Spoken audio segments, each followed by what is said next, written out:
मिसरा पढ़ता हूं और आपसे दुआ मांगता हूं कि तेरी मर्जी है जो चाहे तू मेरे यार पैदा कर। और अब अगले मिसरे में मजा आ जाए तो मेरा साथ देना। तेरी मर्जी है जो चाहे तू मेरे यार पैदा कर, भले ही चाय वाला या के चौकीदार पैदा कर, भले ही चाय वाला या के चौकीदार पैदा कर। बड़ी हैरत है वो खुद एक भी पैदा न कर पाए।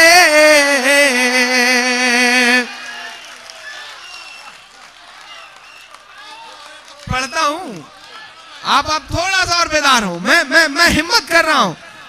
लबों पर हम सजा कर आयते कुरान निकले हैं, वतन पर मरने मिटने का लिए अरमान निकले हैं। जमाना गर तुला है जान लेने पर तो क्या डरना, हथेली पर सजाकर हम भी अपनी जान निकले हैं, हथेली पर सजाकर हम भी अपनी जान निकले हैं। तेरी मर्जी है जो चाहे तू मेरे यार पैदा कर, भले ही चाय वाला या के चौकीदार पैदा कर। बड़ी हैरत है वो खुद एक भी पैदा न कर पाए, जो हर भाषण में कहते हैं कि बच्चे चार पैदा कर, जो हर भाषण में कहते हैं कि बच्चे चार पैदा कर, जो हर भाषण में कहते हैं कि बच्चे चार पैदा कर। अच्छा, डाइस में बैठे हुए शोरा भी कमाल के होते हैं। आप आगे देख करके पढ़ते रहो, पीछे ऐसे सन्नाटा मार के बैठ जाएंगे जैसे मनरेगा के मजदूर बैठे हों, और पीछे जैसे ही आप नजर करेंगे तब फिर रशीक साहब कहेंगे वाह वाह वाह वाह, क्या क्या मिसरे पढ़े इमरान साहब। मतलब कमाल के आदमी, मौके पे बोलते हैं, इन्हें पता है कि बोलना कहाँ है। वो पिछले दिनों ट्रेन में सफर कर रहे थे, दिल्ली से बिहार जा रहे थे। 3-4 बड़ी खूबसूरत सी लड़कियां बैठी थी, आपस में शादी को लेकर बातचीत हो रही थी। एक लड़की ने दूसरी लड़की से कहा कैसा शौहर चाहिए, तो बोली करोड़पति चाहिए, करोड़पति हो तो कर लूंगी। तो दूसरी लड़की ने कहा ये बताओ करोड़पति नहीं मिला तो क्या करोगी, तो बोली कुछ नहीं, 50-50 लाख के 2 कर लूंगी।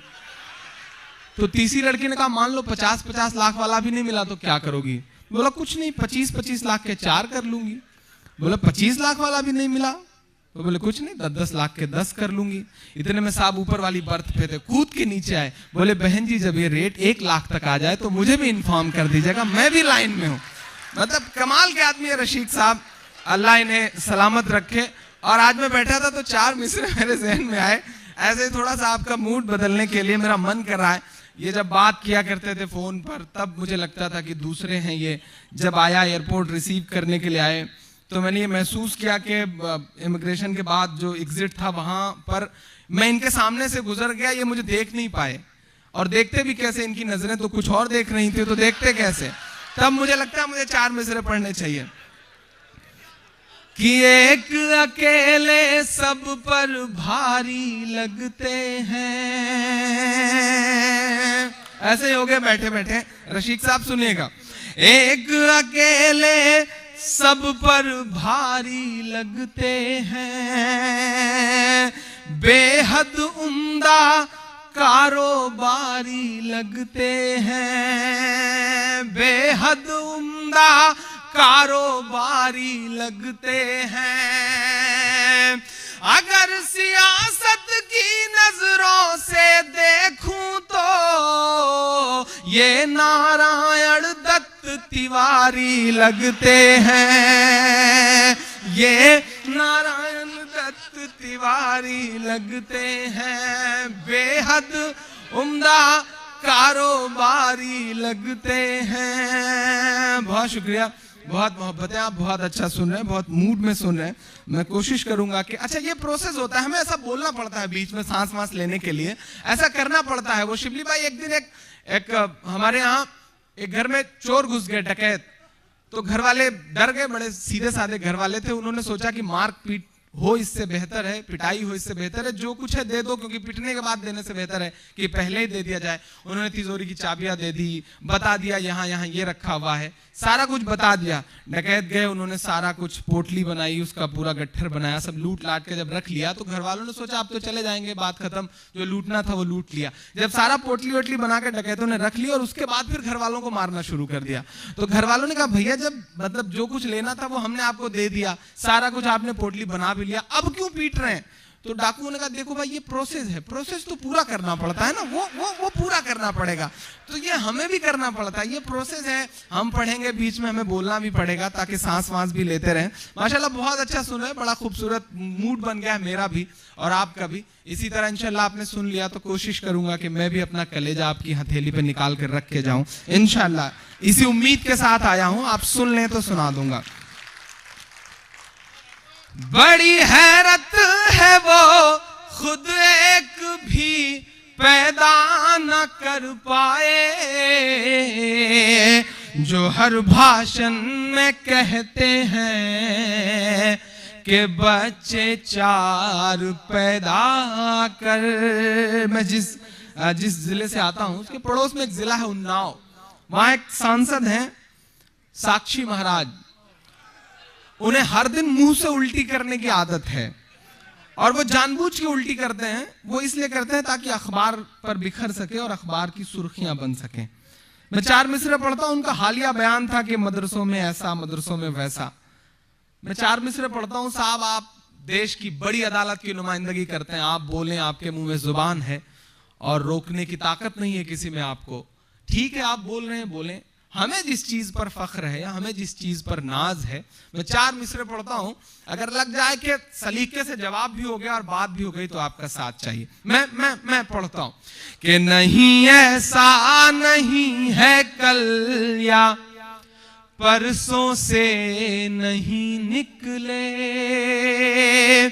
नहीं ऐसा नहीं है कल या परसों से नहीं निकले, कई अरमान हैं दिल में जो बरसों से नहीं निकले, कई अरमान हैं दिल में जो बरसों से नहीं निकले।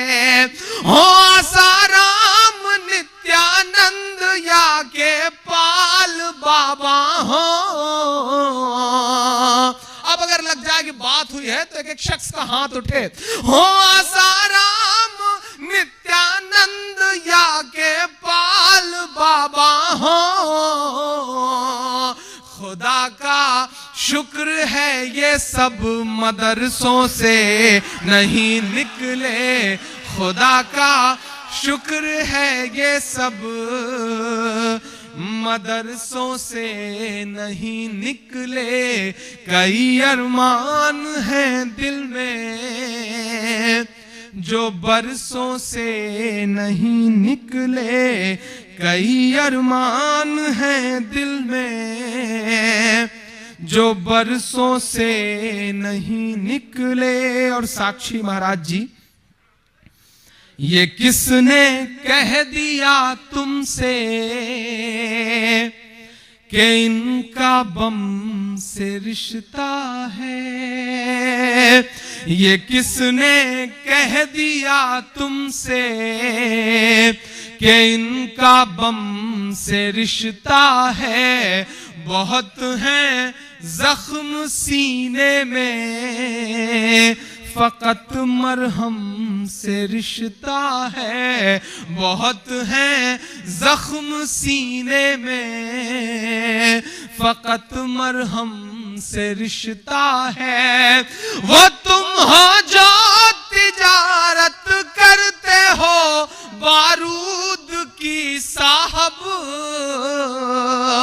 वो तुम हो जो तिजारत करते हो बारूद की साहब, ये हैं ईमान वाले इनका बस ज़मज़म से रिश्ता है, ये हैं ईमान वाले इनका बस ज़मज़म से रिश्ता है, ये है ईमान वाले इनका बस ज़मज़म से रिश्ता है। और 4 मिसरे जो मेरे यकीन से जुड़े हैं, जो मेरे ईमान से जुड़े हैं, और यहाँ बड़ी तादाद में भटकल के लोग भी बैठे हैं। मेरा मन है कि मैं वो 4 मिसरे पढ़ूं, क्योंकि मैं इन 4 मिसरों की वजह से बहुत जाना पहचाना गया। मैं वो मिसरे पढ़ता हूं, उसके बाद एक नई नज़्म आपको सुनाता हूं। ये है ईमान वाले इनका बस ज़मज़म से रिश्ता है, न बांग्लादेश पाकिस्तान और ना चीन वाले हैं। अक्सर मुशायरों में मैं ये बात कहता हूं कि हिंदुस्तान इस तरह की जहरीली तकरीरों से नहीं बनता है। हिंदुस्तान तोगड़िया की तकरीर से नहीं बनता है। हिंदुस्तान साध्वी रितंभरा, साध्वी प्राची और सुब्रमण्यम स्वामी की ऊल जलूल बातों से भी नहीं बनता है। हिंदुस्तान बुखारी साहब की तकरीरों से भी नहीं बनता है।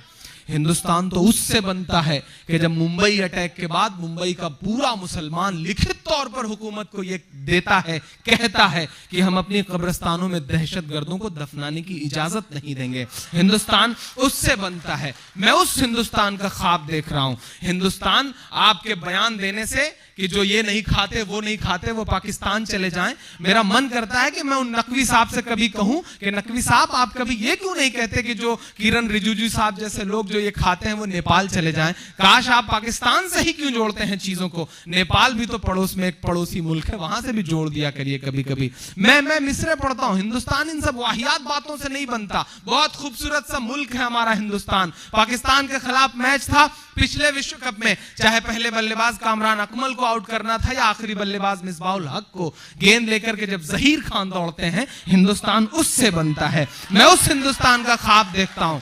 और तुम कितने भी इल्जामात लगा लो, इस विश्व कप को भी उठा करके देखोगे तो पहले मैच से लेकर के सेमीफाइनल तक पहुंचाने वाला शख्स कोई और नहीं, वो मोहम्मद शमी था। मैंने तो बड़ी हिम्मतों से कहा था कि आपके आंसुओं की नमी बन गए, आपके आंसुओं की नमी बन गए, हम वफाओं की एक सरजमी बन गए। शक की सुइयां मुड़ी जब हमारी तरफ, वो थे हम जो मोहम्मद शमी बन गए, वो थे हम जो मोहम्मद शमी बन गए। मैं ये मिसरे पढ़ता हूं, मेरे ईमान से जुड़े हुए मिसरे हैं कि न बंगला देश पाकिस्तान और ना चीन वाले हैं, वतन से प्यार है ईमान, हम उस दीन वाले हैं। मैं उस मुकद्दस सरजमीन पे खड़ा हूं जहां बैठ करके आज से 1400 साल पहले हमारे मुल्क की तरफ इशारा करके हुजूर अकरम सल्लल्लाहु अलैहि वसल्लम ने कहा था कि मुझे इस तरफ से ठंडी हवाएं आती हैं। मैं उस मुकद्दस सरजमीन पर खड़ा हूं। मैं मिसरे पढ़ता हूं। न बांग्लादेश पाकिस्तान और ना चीन वाले हैं, वतन से प्यार है ईमान, हम उस दीन वाले हैं। हमारे तार को मत जोड़िए यासीन भटकल से, हमारे तार को मत जोड़िए यासीन भटकल से।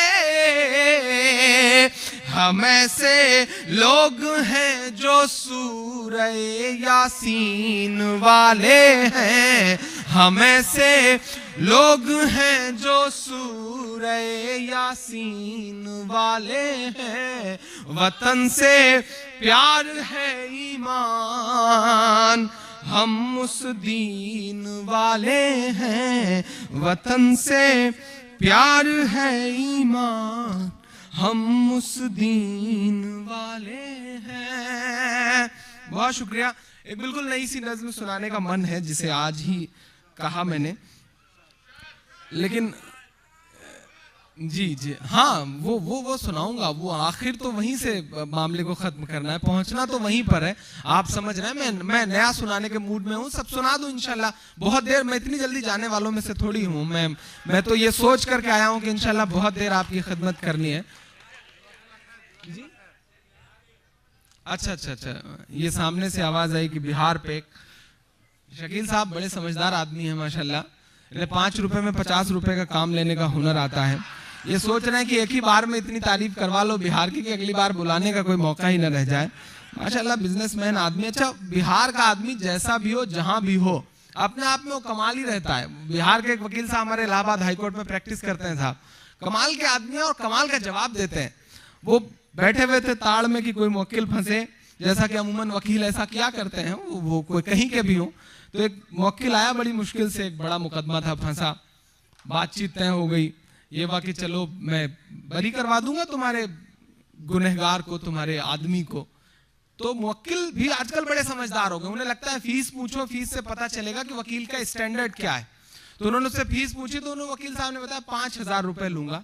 तो मुवक्किल को लगा यार इतने सस्ते में ये कत्ल का मुकदमा है, कैसे बरी करा देगा। उन्होंने कहा नहीं साहब, आप छोटे वकील हैं, मैं 5,000 रुपए वाला वकील नहीं करूंगा, हमें बड़ा वकील करना है। मुवक्किल साहब आगे बढ़े, 50,000 का वकील किया उन्होंने।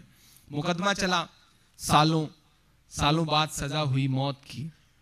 वकील साहब ने भी तड़ रखा था, बिहार वाले वकील साहब ने।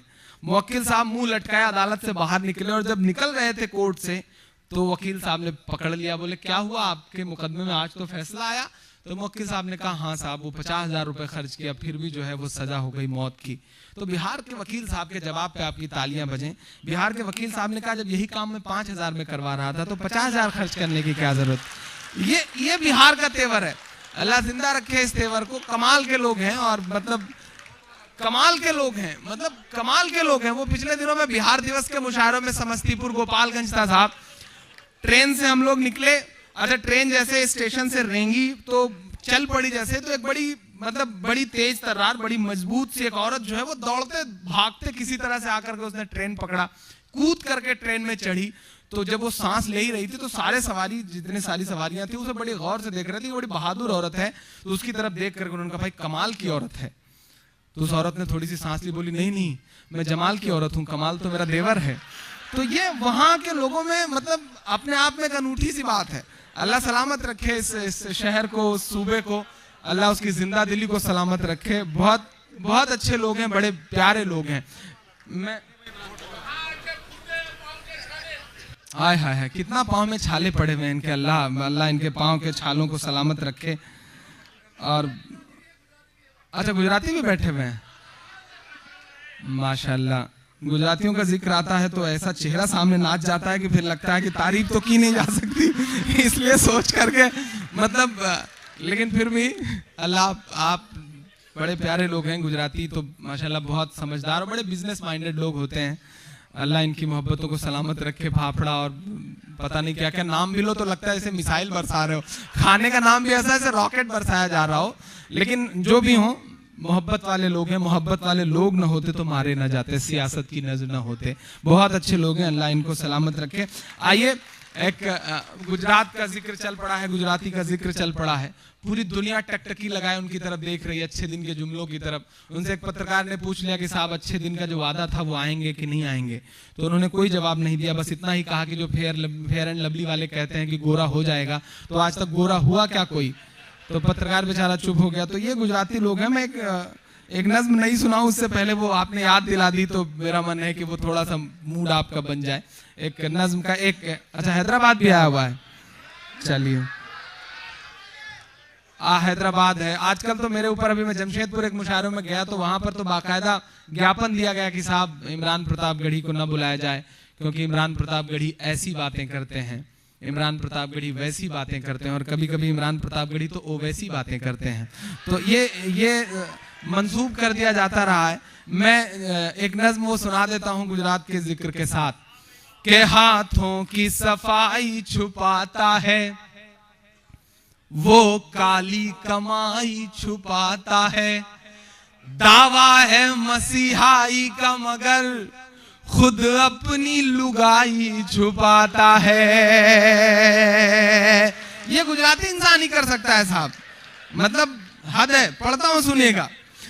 हाथों की सफाई छुपाता है, वो काली कमाई छुपाता है, दावा है मसीहाई का मगर खुद अपनी लुगाई छुपाता है।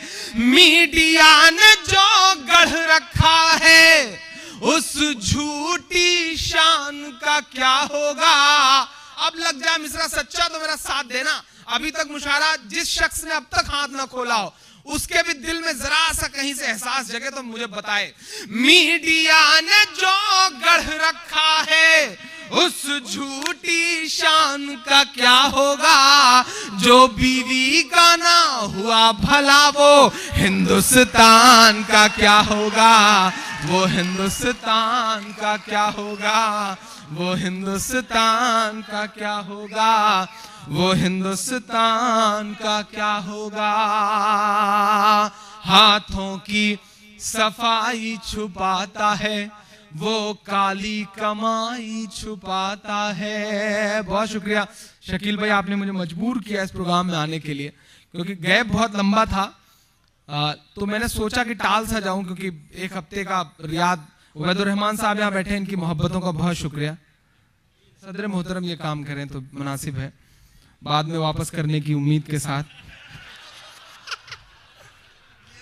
बहुत शुक्रिया। इस बच्चे ने कॉलेज की बात करके नई मोहब्बतें। मुशायरों में चूंकि नाम का सिलसिला नहीं होता, वो कवालियों की बात हुआ करती है, लेकिन उसके जज्बे शामिल हैं।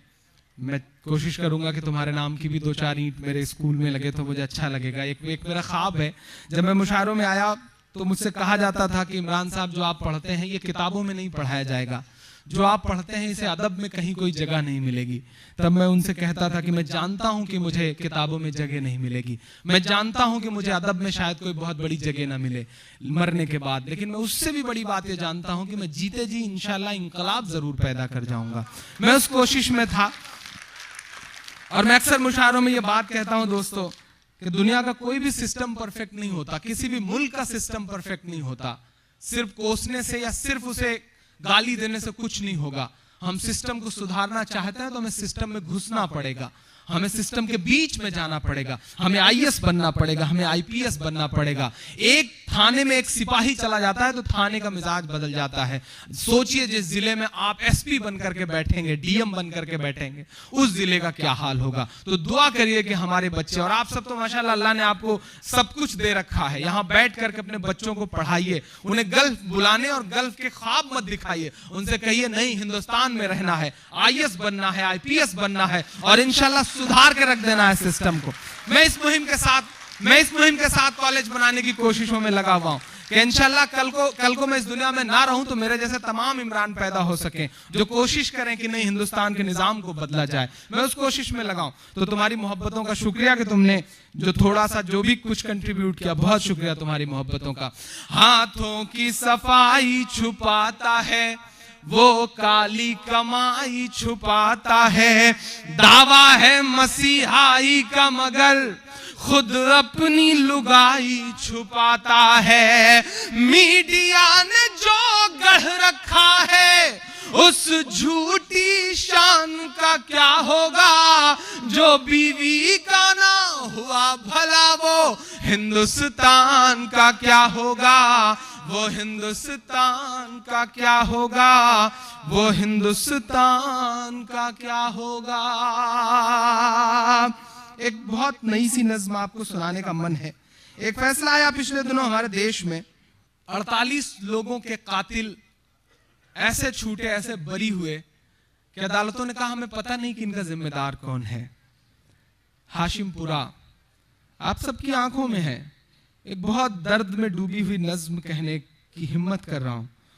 मैं उस दिन पटना था प्रोग्राम में, संयोग से बिहार था। मैं वापस लौट रहा था, पटना से दिल्ली की फ्लाइट थी, अलीगढ़ यूनिवर्सिटी के मुशायरे में जाना था। मेरे सामने टाइम्स ऑफ इंडिया पड़ा हुआ था और उनमें कुछ ऐसी तस्वीरें थीं जिन्हें देख के मुझे लगा कि अब अदालतों को इसके बाद की सबूत की जरूरत है।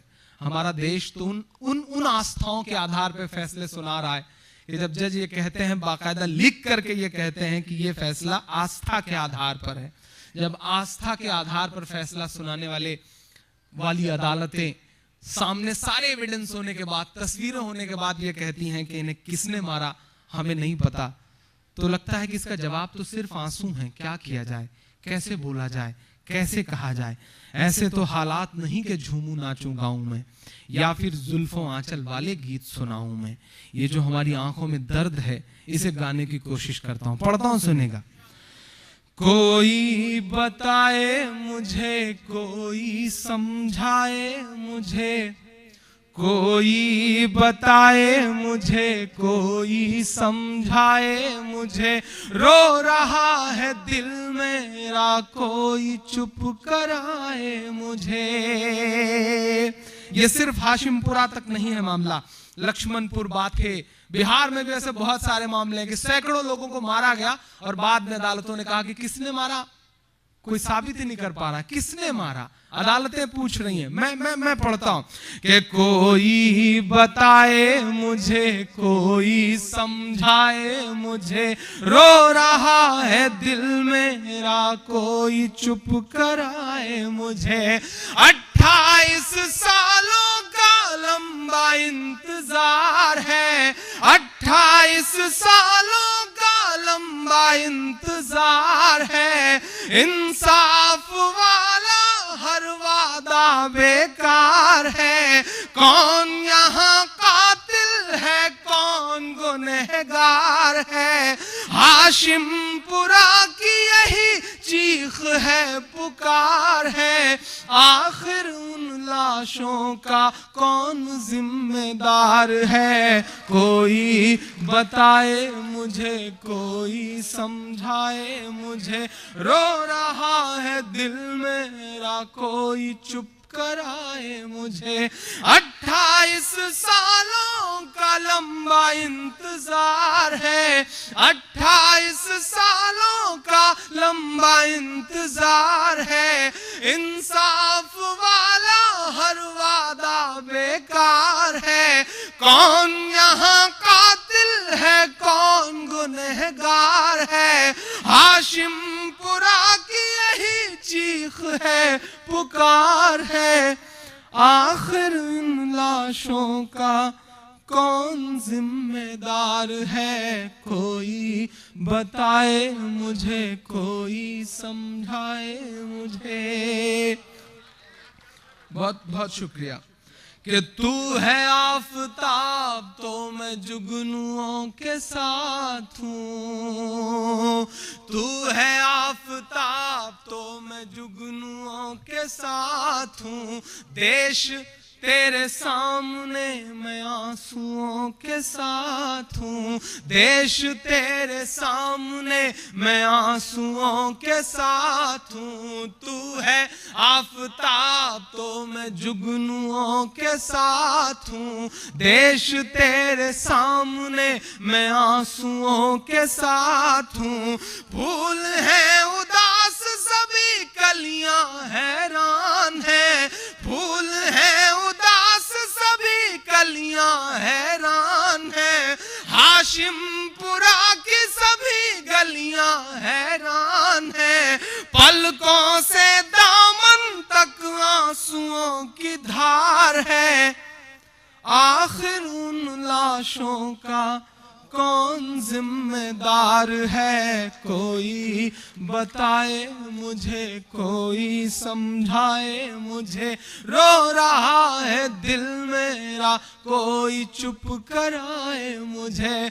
28 सालों का लंबा इंतजार है। कौन यहाँ कातिल है, कौन गुनहगार है।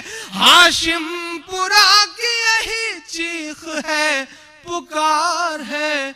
आखिर इन लाशों का कौन जिम्मेदार है।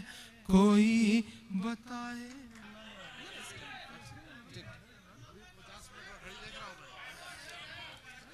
बहुत बहुत शुक्रिया। नहीं, मैं जा नहीं रहा था और हमारे नाज़िम साहब पूछ रहे थे अभी स्टेमिना बचा है कि नहीं। मैंने कहा नहीं, माशाल्लाह हिंदुस्तान के लोगों में स्टेमिना अल्लाह ने बहुत दे रखा है और अभी तो घंटों पढ़ा जाएगा तब भी स्टेमिना खत्म नहीं होगा और बिना पानी पिए पढ़ा जाएगा इंशाल्लाह। बहुत बहुत मोहब्बत है जी। फ़लस्तीन भी इंशाल्लाह मैं पढ़ दूंगा। लेकिन एक नज़्म जिसके लिए मुझे मेरे दोस्त शिबली भाई का हुक्म था और एक खालिद साहब हैं इंडिया से, बार बार मैसेज और फ़ोन करके मुझे हुक्म दे रहे थे। मैं एक नज़्म यहाँ पढ़ने चल रहा हूँ। मेरा ईमान, मेरा यकीन, मेरा दिल, मेरे जज्बात, सब कुछ उस नज्म में आपको नजर आएंगे। एक बहुत छोटी सी बात कहता हूं कि दुनिया के एक बड़े मुल्क में, बहुत बड़े मुल्क में एक शख्स होता था जिसके पैरों की एक थिरकन पर दुनिया अरबों डॉलर लुटा देती थी, लेकिन उस शख्स को सुकून नहीं मिला। उसने अपने चचेरे भाई से कहा कि मुझे सुकून नहीं मिलता, तो चचेरे भाई ने कहा कुरान पाक पढ़ो, शायद तुम्हें सुकून मिल जाए। उस शख्स ने कुरान पाक पढ़ा और उसके बाद उसे ऐसा सुकून मिला कि वो ईमान में आ गया। अरबों डॉलर ठुकरा करके, दुनिया की बहुत बड़ी दौलत ठुकरा के, कुछ बात तो है मेरे इस्लाम में, कुछ बात तो है मेरे मजहब में कि यूसुफ यूहाना मोहम्मद यूसुफ हो जाते हैं। कुछ बात तो है कि जिसके एक मुक्के से दुनिया कांपती थी वो शख्स मोहम्मद अली हो जाता है। कुछ बात तो है मेरे इस्लाम में कि अंतरिक्ष में जाकर के सुनीता विलियम्स को सिर्फ 2 जगह रोशनी दिखाई पड़ती है।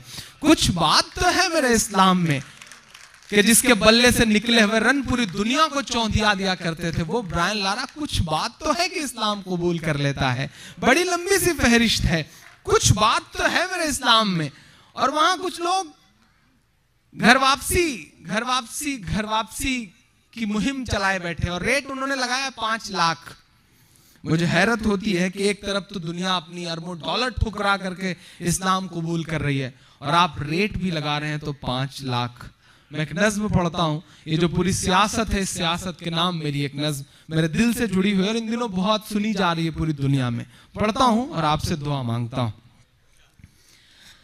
कह रहा हूं मैं ये नाप कर तोल कर, कह रहा हूं मैं ये नाप कर तोल कर, अपने ईमान की आवाज पर बोल कर, अपने ईमान की आवाज पर बोल कर, ख्वाब घर वापसी का जो बुनते हैं वो, ख्वाब घर वापसी का जो बुनते हैं वो, मेरी धड़कन सुने कान को खोल कर, मेरी धड़कन सुने खोल कर, मेरी धड़कन सुने कान को खोल कर, हम मोहम्मद के इस्लाम की शान पर। अब आपका ईमान जागे तो मुझे बताइएगा। हम मोहम्मद के इस्लाम की शान पर, हम मोहम्मद के इस्लाम की शान पर, कल भी कुर्बान थे अब भी कुर्बान हैं। हम मुसलमान हैं, हम मुसलमान हैं, हम मुसलमान हैं, हम मुसलमान हैं। मेरे भारत तेरी आन है शान है, मेरे भारत तेरी आन है शान है। हम तेरी सरहदों के निगहबान हैं। हम मुसलमान हैं, हम मुसलमान हैं, हम मुसलमान हैं, हम मुसलमान हैं। मेरा दोस्त महशर अफरीदी एक शेर कहता है कि वो चाहते हैं कि हिंदुस्तान छोड़ दें हम, वो चाहते हैं कि हिंदुस्तान छोड़ दें हम। बताओ भूत के डर से मकान छोड़ दें हम। मैं मिसरे पढ़ता हूं। वो चाहते हैं कि हिंदुस्तान छोड़ दें हम, बताओ भूत के डर से मकान छोड़ दें हम। मैं मिसरे पढ़ता हूं कि हम तो फारस अरब से भी आए नहीं, हम तो फारस अरब से भी आए नहीं। तेरे अपने हैं हम तो पराए नहीं, तेरे अपने हैं हम तो पराए नहीं। इस तरह से सितम हम पे ढाए गए, इस तरह से सितम हम पे ढाए गए, मुद्दतें हो गई मुस्कुराए नहीं, मुद्दतें हो गई मुस्कुराए नहीं। मेरे पुरखों की जागीरदारी है ये कि दिल्ली बता धोखा तुझे कब हमने दिया है, दिल्ली बता धोखा तुझे कब हमने दिया है। इतराने के लायक जो है सब हमने दिया है, इतराने के लायक जो है सब हमने दिया है। और हिंसा का जो इल्जाम लगाते हैं वो सुन ले, गांधी को महात्मा का लक़ब हमने दिया है, गांधी को महात्मा का लक़ब हमने दिया है। मैं मिसरे पढ़ता हूं, तमाम इमारतें हिंदुस्तान की गवाही देंगी मेरे मिसरों की। और अगर लगे कि आप साथ हैं मेरे, तो मेरा साथ दीजिएगा कि मेरे पुरखों की जागीरदारी है ये, मेरे पुरखों की जागीरदारी है ये। मत समझना कि हम लोग मेहमान हैं, हम मुसलमान हैं, हम मुसलमान हैं, हम मुसलमान हैं, हम मुसलमान हैं। मेरे भारत तेरी आन है, शान है, हम तेरी सरहदों के निगहबान हैं। हम मुसलमान हैं, हम मुसलमान हैं, हम मुसलमान हैं, हम मुसलमान हैं। घर वापसी, घर वापसी, घर वापसी। अजीब सियासत है। मैं कुछ नाम गिनाता हूं, अगर हिम्मत है तो उनकी करवाइए। पढ़ता हूं और आपसे बेदारी मांगता हूं कि सब पे लागू न ये बेबसी कीजिए। एक साल में कितने कुकुर मुत्ते निकल आए, ऐसी ऐसी बातें, लव जिहाद और ये जिहाद और वो जिहाद। मैं तो कहता हूं भैया तेल भी तो यहीं से जा रहा है, तो तेल जिहाद क्यों आप फॉलो कर रहे हो? तेल भी भरवाना बंद कर दो। अगर इस तरह से खूबसूरत मुल्क को, एक बहुत धर्मनिरपेक्ष और सेकुलर मुल्क को तोड़ने की कोशिश करोगे तो ये अच्छा नहीं है। और बड़ी हैरत की बात तो यह है कि लव जिहाद की बड़ी बड़ी बातें करने वाले जितने लोग हैं, उनकी बेटियों ने, उनकी सगी बेटियों ने सगे मुसलमानों से शादियां करी हैं। उठा करके इतिहास देख लीजिए आप। नाम नहीं गिनाऊंगा मैं, आप सब समझदार लोग हैं, मैं उनके नाम में मिसरे करता हूं कि सब पे लागू न ये बेबसी कीजिए, अपने घर की भी कुछ चौकसी कीजिए। स्वामी जी के भी घर का यही हाल है। मैं पढ़ रहा हूं कि अब सब पे लागू न ये बेबसी कीजिए, अपने घर की भी कुछ चौकसी कीजिए। हो वो मुख्तार नकवी या हो शहनवाज, हो वो मुख्तार नकवी या हो शहनवाज, पहले उनकी तो घर वापसी कीजिए, पहले उनकी तो घर वापसी कीजिए। 5 दिन की हुकूमत पे इतना नशा, अपने भोले भाले बुजुर्गों की पेशानी की झुर्रियों में जो दर्द महसूस करता हूं उसे गाने की कोशिश करता हूं। और अगर लगे कि मेरा ज़मीर और मेरा तेवर बोल रहा है तो एक हाथ को कसम देता हूं कि कोई खामोश नहीं रहेगा, यहां से वहां तक कि 5 दिन की हुकूमत पे इतना नशा,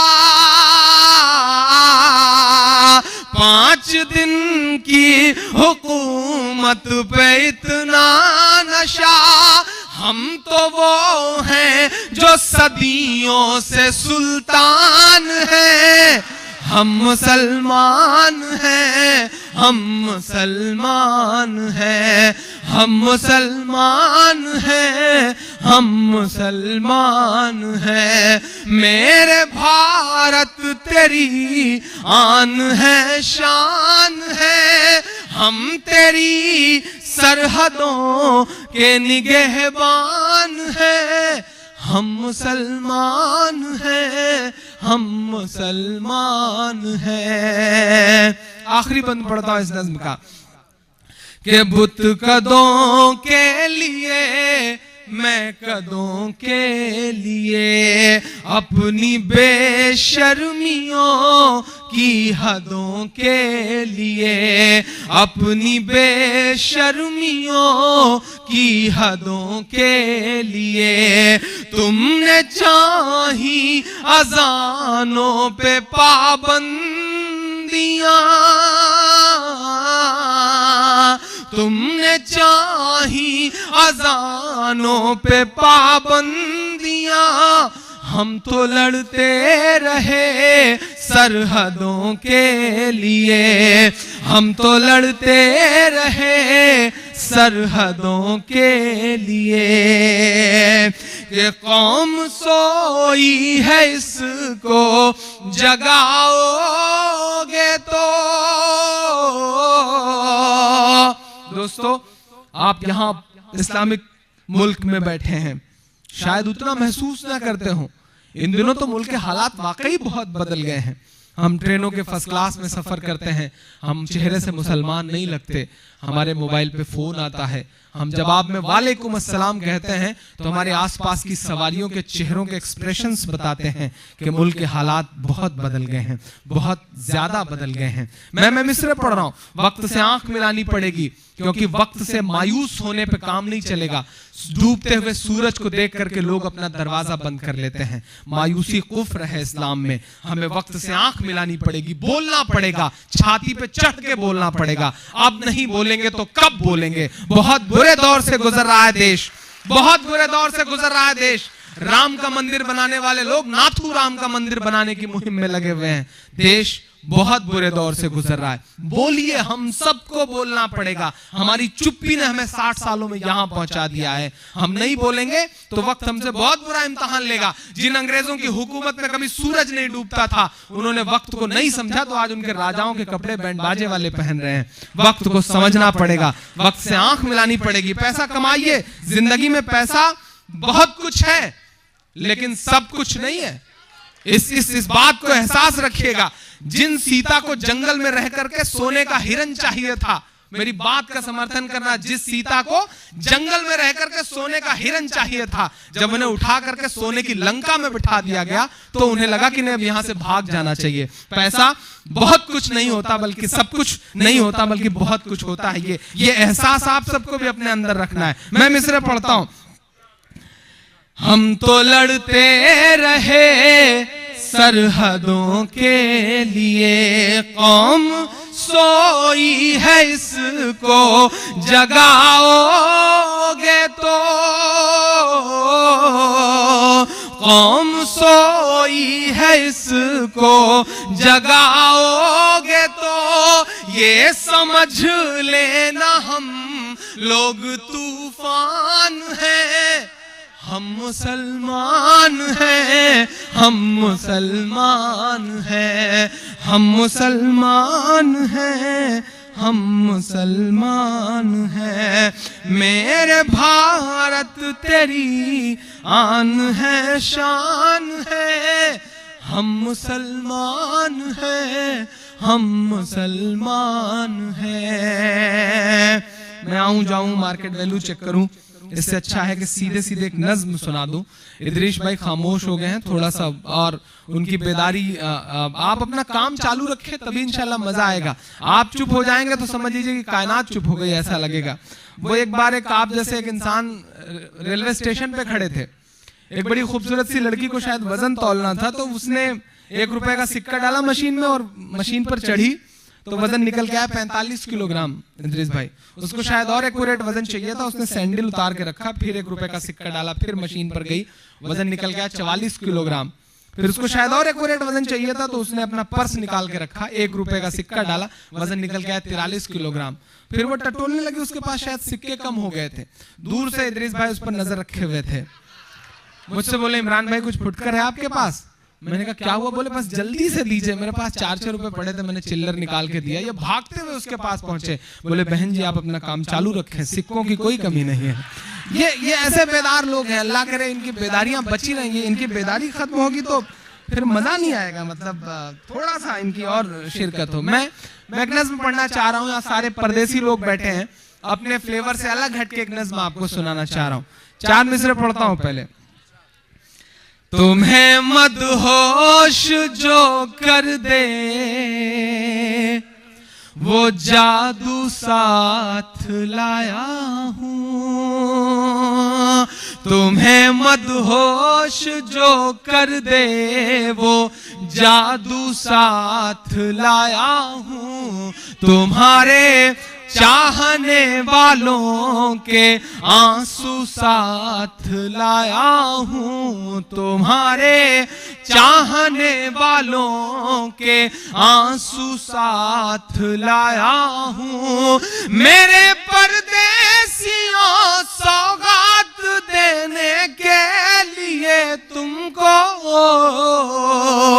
मैं अपने गांव की मिट्टी की खुशबू साथ लाया हूँ। मैं अपने गांव की मिट्टी की खुशबू साथ लाया हूँ। ऐ मेरे दोस्त मेरे भाई मेरे परदेसी, ऐ मेरे दोस्त मेरे भाई मेरे परदेसी, आओ घर लौट चलो गांव बुलाता है तुम्हें। ऐ मेरे दोस्त मेरे भाई मेरे परदेसी, आओ घर लौट चलो गांव बुलाता है तुम्हें। थोड़ा सा बेदार होके सुने, इतनी खामोशी से सुनेंगे तो मैं बड़ी हिम्मत का गीत पढ़ नहीं पाऊंगा। ऐ मेरे दोस्त मेरे भाई मेरे परदेसी, आओ घर लौट चलो गांव बुलाता है तुम्हें। हाँ वही गांव जहां कच्चे मकान की खुशबू, आंख खुलते ही जहां आए अज़ां की खुशबू। पीछे तक दुआएं मिले मुझे। हाँ वही गांव जहां कच्चे मकान की खुशबू, आंख खुलते ही जहां आए अज़ां की खुशबू। याद करिए वो एहसास, देर से घर आना चुपके चुपके कि कहीं अब्बू जाग न रहे हो दालान में, ये एहसास सोचिएगा। हाँ वही गांव जहां कच्चे मकान की खुशबू, आंख खुलते ही जहां आए अज़ां की खुशबू। डर जो अब्बू का हमें रात को सोने भी न दे, फिर भी चुपके से सुला देती हो माँ की खुशबू। हाँ वही गांव जहां कच्चे मकान की खुशबू, आंख खुलते ही जहां आए अज़ां की खुशबू। डर जो अब्बू का हमें रात को सोने भी न दे, फिर भी चुपके से सुला देती है माँ की खुशबू। जिसका एहसास यहाँ अब भी जगाता है तुम्हें, हाँ वही गांव बुलाता है तुम्हें। ऐ मेरे दोस्त मेरे भाई मेरे परदेसी, आओ घर लौट चलो गांव बुलाता है तुम्हें। फारूक भाई, ये मेरे पड़ोस के जिले के हबीब साहब, ये सब मेरे दोस्त यहाँ तमाम चेहरे हैं, किसका किसका नाम लूं, सब मेरे अपने हैं। मैं एक बंद पढ़ता हूँ, ये कमाने की होड़, ये जिंदगी में कुछ बन जाने की होड़ में न जाने क्या क्या छोड़ आते हैं हम। मैं बंद पढ़ता हूँ। आओ घर लौट चलो गांव बुलाता है तुम्हें, किसी ने टूटते सपने बिखरती शाम भेजा है, किसी ने टूटते सपने बिखरती शाम भेजा है, किसी ने अपनी आंखों का छलकता जाम भेजा है। हमारी ईद को रंगीन करने अब तो आ जाओ, किसी ने आंसुओं के साथ ये पैगाम भेजा है। मैं बंद पढ़ता हूं। कोई मासूम से एहसास लिए बैठा है, कोई बरसों से तेरी आस लिए बैठा है, कोई मासूम से एहसास लिए बैठा है। मैं तो ऐसे ऐसे मंजर देखता हूं कि जब 20 रुपए 25 रुपए लेकर के एक मल्टीमीडिया मोबाइल लेकर के एक बड़ी मासूम सी खातून इंटरनेट पर कैफे पे जाती है और उससे कहती है भैया मुझे स्काइप और व्हाट्सएप इंस्टॉल करना नहीं आता, अगर हो सके तो इंस्टॉल कर दे, मुझे उनसे बात करनी है। मैं मिसरा पढ़ता हूँ, अगर लग जाए तो आप सबकी दुआ मिले। कि कोई मासूम से एहसास लिए बैठा है, कोई बरसों से तेरी आस लिए बैठा है, तेरी चाहत भरी बस एक छुअन पाने को, कोई मुद्दत से तेरी प्यास लिए बैठा है, कोई मासूम से एहसास लिए बैठा है, कोई बरसों से तेरी आस लिए बैठा है, तेरी चाहत भरी बस एक छुअन पाने को, कोई मुद्दत से तेरी प्यास लिए बैठा है। क्या ये एहसास यहाँ अब भी रुलाता है तुम्हें? आओ घर लौट चलो गांव बुलाता है तुम्हें। ऐ मेरे दोस्त मेरे भाई मेरे परदेसी, आओ घर लौट चलो गांव बुलाता है तुम्हें। इन सब के बीच एक बहुत मासूम सा बंद, मेरे दिल के बहुत करीब सा एक बंद पढ़ता हूं, सुनिएगा।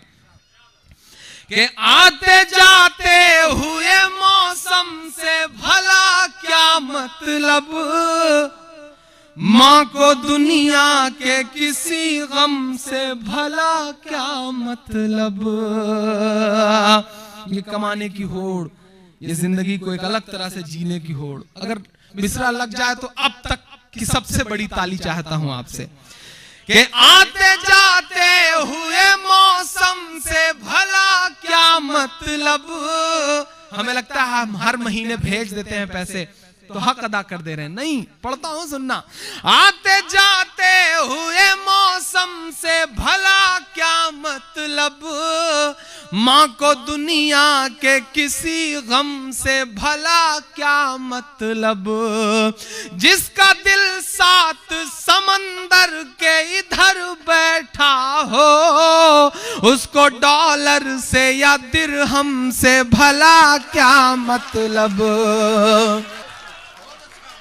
जी मैं फिर से पढ़ दे रहा हूं। आते जाते हुए मौसम से भला क्या मतलब, माँ को दुनिया के किसी गम से भला क्या मतलब। जिसका दिल 7 समंदर के इधर बैठा हो, उसको डॉलर से या दिरहम से भला क्या मतलब। क्या ये एहसास कभी याद भी आता है तुम्हें? आओ घर लौट चलो गांव बुलाता है तुम्हें। ऐ मेरे दोस्त मेरे भाई मेरे परदेसी, आओ घर लौट चलो गांव बुलाता है तुम्हें। आखिरी बंद पढ़ता हूं इस नज्म का।